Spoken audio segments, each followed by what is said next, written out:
제가 살고 있는 우리 사택 아시죠? 예, 제가 살고 있는 이 다소니 사택에 현재 복덩어리가 한 명 굴러 들어와 살고 있습니다. 이 명진이라는 친구인데요. 저희 다소니 안곱창에서 곱창 기술을 배우기 위해 열심히 배우면서 일하는 중이에요. 여러분도 한번 옆에서 보면 알겠지만 유도를 해서인지 몸이 참 좋아요. 또 몸이 좋을 뿐만 아니라 얼마나 이 재빠른지 센스 있게 일 잘한다고 여기저기서 칭찬이 자자합니다. 집에서도 어찌나 사랑스럽게 행동하는지 정 사장님과 저에게 이 귀여움을 독차지하고 있습니다. 자, 그런데요, 이 친구가 수요일에 일을 마치고 야식을 먹으면서 저에게 질문을 몇 가지를 했어요. 자, 그런데 그 질문이 참 중요하다는 생각을 하였습니다. 그 질문이 뭐였냐면요, 목사님, 기독교의 구원이란 무엇인가요? 그리고 또 믿음이 뭔지 참 모르겠어요. 믿음이란 또 뭔가요? 그리고 하나님은 또 왜 믿어야 하나요? 제 주위 친구 중에는 이 목사님 아들도 있는데 그냥 교회 나와, 그냥 들고 믿어봐 라고만 이야기할 뿐 저에게는 어떤 설득도 되지 않았어요. 목사님이 좀 알면 제발 좀 알려주세요. 제가 이 의문만 풀릴 수 있다면 주일에 시간 내서라도 교회에 출석하며 예배드리도록 할게요. 참고로 이 형제가 이제 곧 식당을 오픈하는데요, 태안이에요. 여기서 300km가 떨어져 있습니다. 정말 위대한 결심입니다. 그래서 저는 이 부분에 대해서 고민하며 이 말씀을 준비하게 되었습니다. 또한 저희 교회는 기존에 교회 다니던 신자보다는 구도자의 길을 걷는 새 신자가 월등히 많기에 꼭 이러한 질문에 관해서 구체적으로 답하는 것이 필요하다고 생각하였습니다. 그래서 오늘 주일 설교는 구원에 관한 내용을 더 깊이 생각해보고 말씀을 나누려고 합니다. 오늘 말씀의 제목은 구원에 대하여 그리고 그 시작이란 제목입니다. 살짝은 어려울 수도 있지만 본문의 내용을 통해 말씀을 구체적으로 풀어가 보도록 하겠습니다. 여러분, 이 구원은 단순하게 설명될 수 없는 긴 그림들을 가지고 있습니다. 하나님은 구원에 대해서 자신의 백성들이 바르게 알기를 원하셨습니다. 그래서 구속사의 긴 기간 동안 구원의 그림을 갖가지 이미지들을 통해서 설명해 오셨습니다. 오늘 우리는 그 구원의 본래적인 의미를 살펴보려고 하고요, 구원의 시작은 또 어떤 의미를 주는 건지 함께 나누어 보려고 합니다. 어떤 아이가 물에 빠져 허우적거리고 있습니다. 앞뒤 가릴 사이 없이 뛰어들어 구해내었습니다.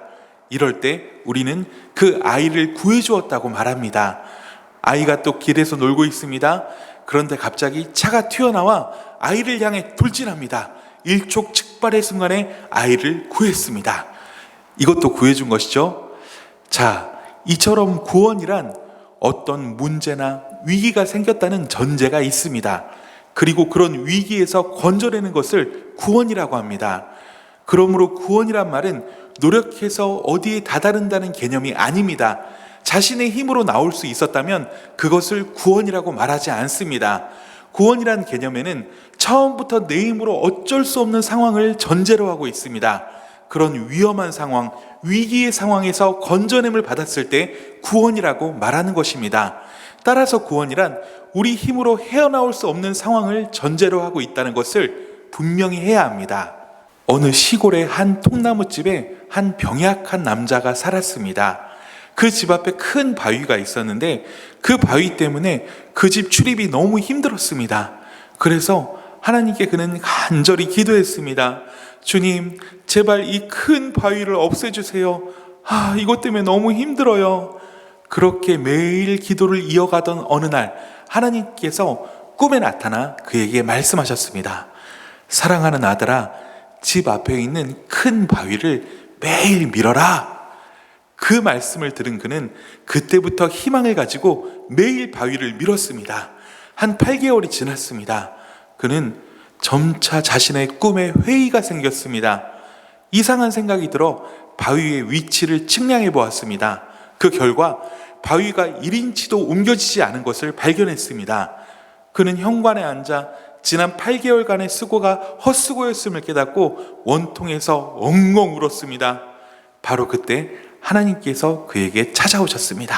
그리고 그의 옆에 앉으며 따뜻하게 물어보셨습니다. 사랑하는 아들아, 왜 그렇게 슬퍼하니? 그가 말했습니다. 하나님 때문입니다. 하나님 말씀하신 대로 지난 8개월 동안 희망을 품고 바위를 밀었는데 바위가 전혀 옮겨지지 않았습니다. 그러자 하나님께서 말씀하십니다.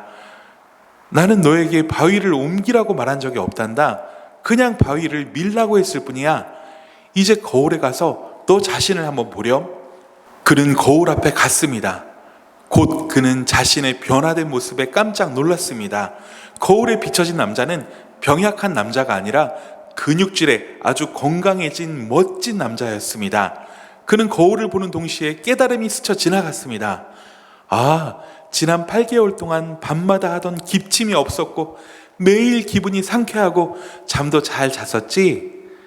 하나님의 계획은 바위의 위치를 변화시키는 것이 아니라 그를 변화시키는 것이었습니다. 그 변화는 바위를 옮겼기 때문이 아니라 바위를 밀었기 때문에 생겼습니다. 하나님의 계획은 그 사람 집 앞에 바위 위치를 바꾸는 것이 아니고 바위를 밀고 있는 그를 변화시키려는 것이 목적이었습니다. 이 이야기는 참으로 은혜로운 이야기이지만 구원을 설명하고 있는 것은 아닙니다.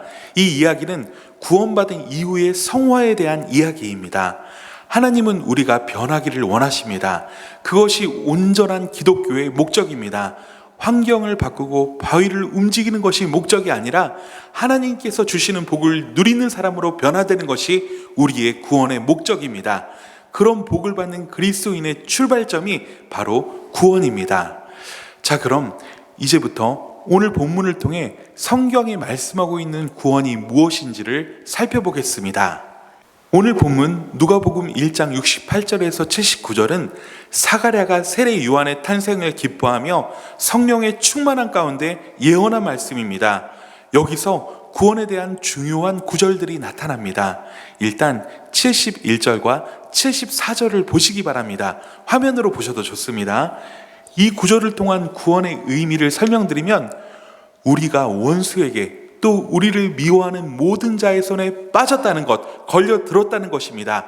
그래서 하나님께서 그런 원수의 손에서 우리를 미워하는 자들의 손에서 구원한다고 말씀하고 있습니다. 그래서 기독교의 구원은 원수가 정확하게 누구인지는 밝히고 있지는 않지만 원수에게서 우리를 건져내는 것입니다. 그런데요, 좀 더 깊이 이 구원을 살펴보면 이스라엘의 하나님이 그 백성을 돌보시고 속량하신 결과입니다. 여기 돌본다라는 말씀은 헬라어 원어로 에피스케토마이라는 단어를 쓰는데요, 도움을 주기 위해 살펴본다라는 의미입니다. 하나님이 그의 백성들에게 관심을 가지고 계시면서 그들의 필요를 채우시기 위해 그들을 방문하거나 돌보시는 것을 의미하는 말로 사용되었습니다.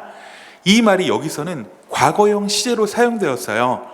그것은 하나님의 자기 백성에 대한 돌아보심의 증거가 이미 세례 요한의 출생과 메시아의 잉태로 인해 나타났음을 사가랴가 성령이 충만한 가운데 느끼고 있었다는 것입니다. 다시 말해 기독교의 구원은 원수의 손에 빠진 자기 백성을 돌아보신 결과라는 것입니다. 자기의 택한 백성들을 건져내시기 위해서 관심을 가지시고 살펴보신 결과 어떻게 되었습니까? 속량하셨습니다. 속량. 여러분, 이 속량이란 단어가 참 중요한데요, 속량이란 단어에 해당되는 헬라어 리트로시스는 해방, 자유, 속전을 의미합니다. 이것은 어떤 이가 죄인을 위하여서 높은 배상금을 치르고 구해주는 행위를 의미하는 것입니다. 따라서 이 말이 구원과 연결되어 사용될 때에는 죄와 사망의 구속과 억압에서 해방과 자유를 주시는 여호와 하나님의 구속사역을 가리키는 말이 되는 것입니다. 하나님은 당신의 백성을 원수의 손에서와 우리를 미워하는 자들의 손에서 구원하시기 위해 당신의 아들 독생자 예수 그리스도의 피라는 높은 속전을 지불하셨다는 의미입니다. 이러한 속량에 대한 구원의 의미들이 구약에서는 그림 언어로 풍성하게 담겨 있습니다. 자, 어쨌든 기독교의 구원은 건져내는 것을 의미합니다. 그 구원은 하나님의 돌아보심의 결과입니다. 하나님은 구원을 위해서 속량, 즉 값을 대신 지불하시고 우리를 건져내실 것입니다. 그래서 우리는 값없이 구원을 얻을 수 있게 되었다는 것입니다. 성령 충만한 사가랴는 지금 예수의 십자가의 대속적 죽음을 통해 이루어질 하나님의 구원을 속량이란 말로 예언하고 있는 것입니다. 우리 한번 고린도전서 6장 19절과 20절을 보겠습니다. 제가 읽겠습니다. 너희 몸은 너희가 하나님께로부터 받은 바 너희 가운데 계신 성령의 전인 줄을 알지 못하느냐? 너희는 너희의 것이 아니라 값으로 산 것이 되었으니 그런즉 너희 몸으로 하나님께 영광을 돌리라. 여기 20절에 값으로 사신 바 되었다는 말씀은 우리의 구원이 우리 편에서는 거저 믿음으로 받은 것이지만 하나님께서는 우리를 위해서 값을 지불하시고 우리를 산 것이란 의미입니다. 여기서 주의할 것은 죄의 노예로 있던 우리를 하나님께서 값을 지불하시고 다시 사오실 때 속전을 원수 사단에게 지불하는 것은 아닙니다.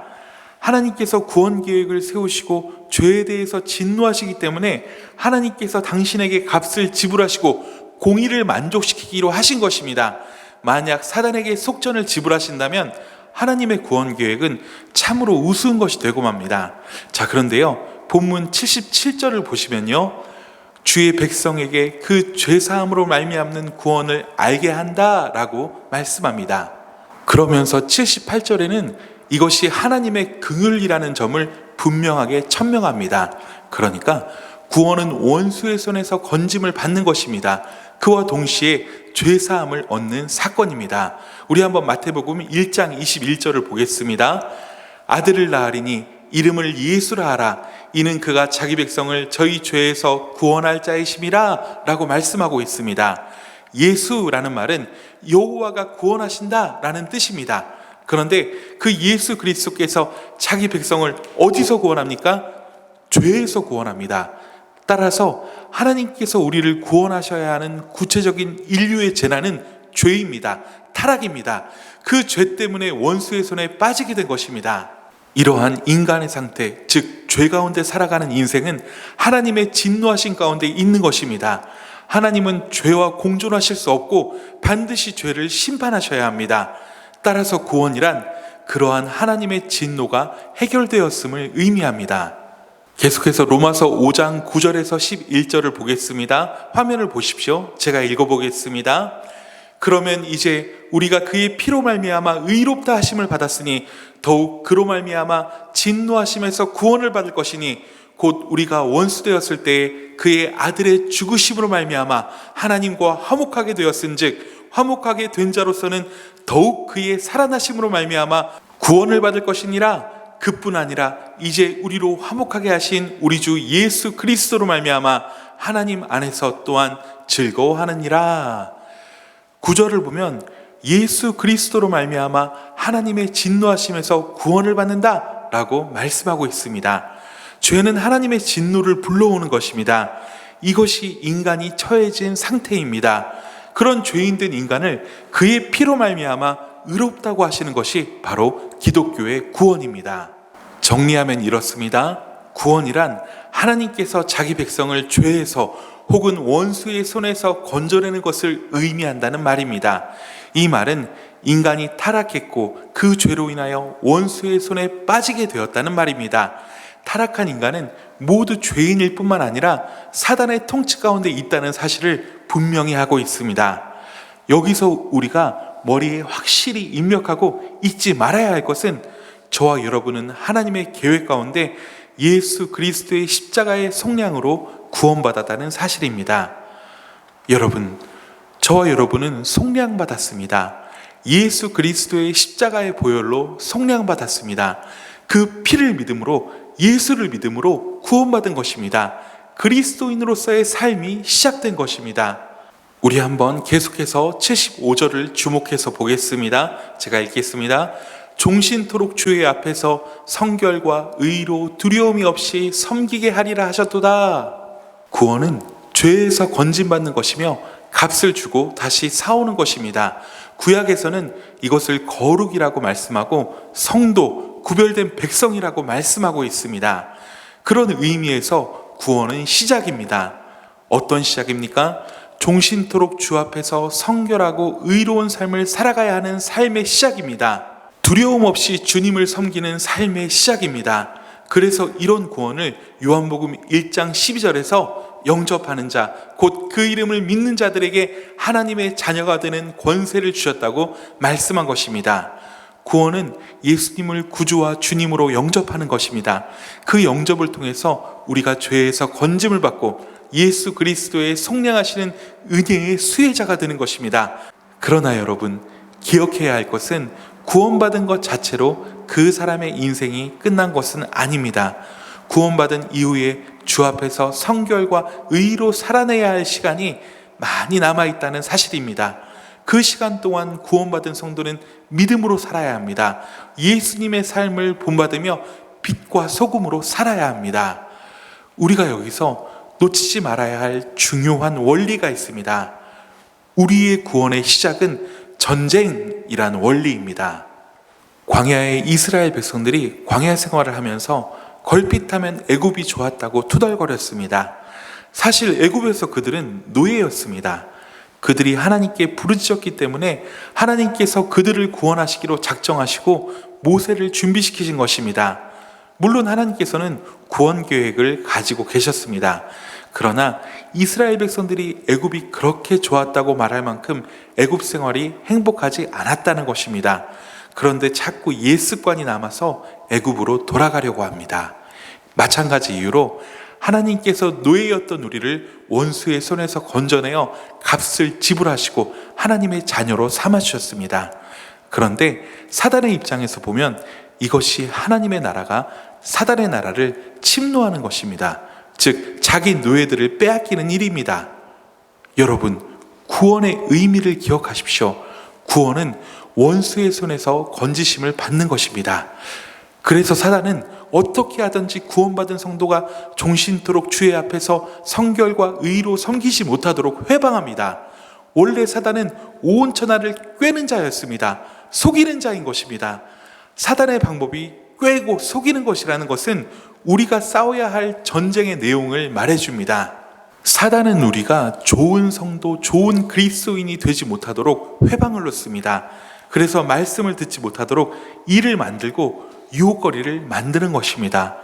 그래서 우리는 구원을 받음과 동시에 전쟁이 시작된다는 사실을 잊지 말아야 합니다. 예수님을 믿고 자꾸 생각지 않은 약속들이 생기십니까? 그게 바로 전쟁입니다. 예수를 좀 잘 믿어보려고 하니까 자꾸 주일에 잘 찾아오지 않던 사람이 찾아와 말씀을 듣지 못하게 합니까? 바로 그것이 사단의 술수란 것입니다. 사단은 성도가 말씀의 사람이 되는 것을 싫어합니다. 그래서 처음 예수 믿고 나서는 더욱더 이 전쟁이 치열한 것입니다. 마음에서도 전쟁이 일어납니다. 내가 구원을 받았는지 못 받았는지 혼란스럽게 만듭니다. 의심이 생기게 합니다. 자꾸 무슨 특별한 체험이 있어야 할 것처럼 불안하게 만듭니다. 그게 바로 전쟁입니다. 지속적으로 말씀을 듣고 말씀을 잘 배우면 확신은 저절로 찾아옵니다. 그러나 구원을 받은 초기에는 이 모든 것이 혼란스럽습니다. 그럴 때 사단은 더욱 혼란스럽게 여러 사람들을 사용합니다. 그러나 여러분, 흔들리지 마십시오. 아무나 예수 믿고 싶다고 다 믿어지는 것은 아닙니다. 하나님께서 부르시고 중생케 하셔야 예수를 믿을 수 있습니다. 그런 사람만이 여기 이 예배당까지 나올 수 있는 것입니다. 그런 은혜 없이 절대로 예수를 믿을 수 없습니다. 그러나 사단은 그런 명백한 성경 말씀을 자꾸 흔들어 놓습니다. 그래서 자꾸 다른 어떤 확신이 필요할 것처럼 유혹하는 것입니다. 또 말씀은 근본적으로 수술용 칼입니다. 그래서 예수를 알지 못할 때, 즉 원수의 통치 아래 있을 때 살아온 잘못된 삶들에 대해 책망합니다. 그래서 말씀을 듣다 보면 자꾸 야단맞는 것 같은 생각이 듭니다. 그러나 복음은 근본적으로 세상과 적대적입니다. 세상과 잘 섞이는 복음, 그러한 복음은 존재할 수 없습니다. 그래서 구원받아 그리스도인으로서 신앙생활을 하다 보면 즐겁지 않을 때가 많이 생기게 되는 것입니다. 그러나 구원은 건져내는 일이면서 소속이 바뀌는 것이기 때문에 당연히 갈등이 생기기 마련입니다. 이것을 올바르게 이해하지 못하면 신앙생활이 즐겁지 않게 되는 것입니다. 그러므로 우리는 구원이 전쟁이란 사실을 바르게 이해하고 신앙생활에서 일어나는 유혹들에 대해 잘 대처해야 하는 것입니다. 사랑하는 여러분, 우리는 예수 그리스도께서 우리를 위해서 죽으신 것을 믿음으로 말미암아 구원받은 사람들입니다. 하나님께서는 값주고 우리를 사셨습니다. 그렇다고 해서 갑자기 우리 삶이 달라지지는 않습니다. 갑자기 딴 세상으로 이동한 것도 아닙니다. 구원받은 후에도 우리는 여전히 전과 동일한 삶의 현장에서 살아야 합니다. 다만 통치권이 달라졌습니다. 원수에게서 구원한 것이기 때문에 이제는 원수의 지배를 받지 않습니다.